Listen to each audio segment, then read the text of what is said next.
All right, so Milaysia Fulwiley. I want to answer this video and thank you for tagging me in it just to get my opinion on it. So Milaysia is, first of all, she is a generational talent and her talent is undeniable. And for me, I know Milaysia's story all too well because I was the same type of player that she was. And you feel like that coaches are being unfair to you because you are not getting the playing time that you think you deserve, right? But as I've gotten older, I have my coach's glasses on. There's some things that I see now that I did not see as a player. Should she be playing? I think that we all agree that Milaysia absolutely should be playing.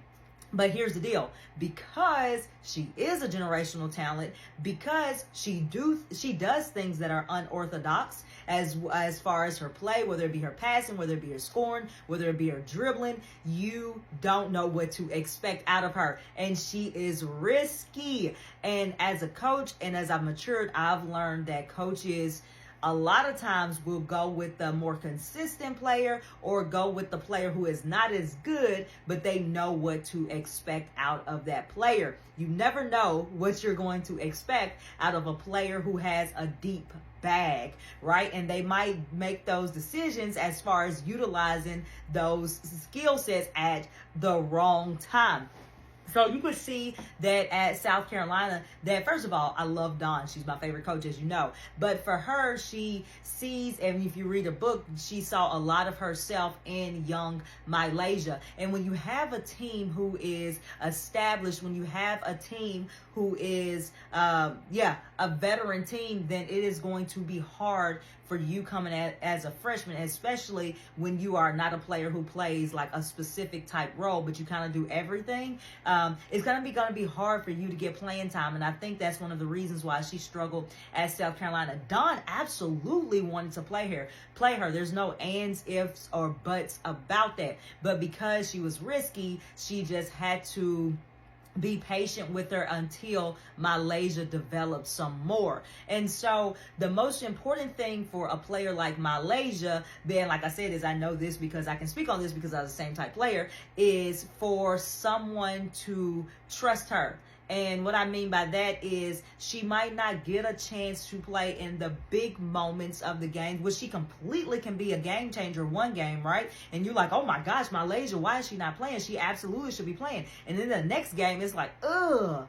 Like, why would you put her out there? She made some mistakes. And it's just a part of the process because sometimes risks work and sometimes they don't work. But you have to have a coach who is willing to take risk on you and to not necessarily, especially as a young player, you're more than likely not going to get a chance to play in those crucial moments, but in those games where the game is pretty much at hand, you put them in so they can get more comfortable, so they can build their confidence, so you can tell them during game time, hey, this is what you're doing, I need you to make the adjustment, and then you take them after the game and you go over film with them, because a lot of times coaches realize that, oh, I have a generational type talent, or I have a player who can really help us, but they're just not there quite yet. So it reminds me of a player like Allen Iverson. It reminds me of a player like Stephen Curry, where you have to have coaches who give you that opportunity.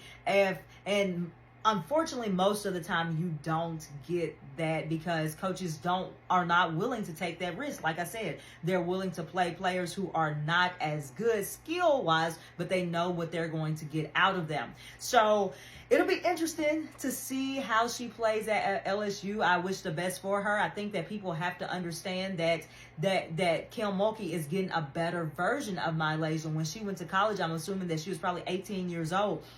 Now, as a junior, she's probably 20 years old or around that age. So there'll be some things that she does at LSU and people will be like, oh, that's why Dawn should have been playing her. No, she's better. She's better for having been at LSU. She's better for having been underneath Dawn Staley, who taught her how to work hard, who taught her things that she did not know coming in as a freshman. So we probably will see a better version of Milaysia that Kim Mulkey is inheriting. Will she continue to grow under Kim Mulkey? I believe she will, and I hope that she will. So she's a tough one, just because when you look at her and her talent, it's like there's no way she shouldn't be playing. But coaches play safe players. What to expect, as we can see with Raven Johnson. She was a safe player. She had to work on her shot, but you knew what you were going to get out of her defensively. She was solid defensively, and you knew that she was going to run the offense, and that's all they needed her to do. So when you don't have a specific role, it's just hard for you to come in. And when you are a risky player, then most times coaches will not take a risk on you, or they'll try to ease you in, and it might take you 2 or 3 years to get there. And a lot of times people just do not have the patience to wait that long. So yes, Milaysia is a generational type talent. She's exciting. She's exhilarating. I wish her all the best. But the truth of the matter is, because she is so athletic, because she is so exciting, because she does take risks, a lot of times that's hard for coaches to trust and to know what they're going to get out of you. So yeah, that's my take on Milaysia. Let me know what you think. I'd definitely be interested to know if I hit on some points that you were thinking, or if you were if you think otherwise. So yeah, I appreciate you as always. Comment on my stuff, and just for reaching out to me, for your support. And again, thank you for reaching out to me and wanting to know my take on this. All right, so I look forward to knowing what you have to say as well.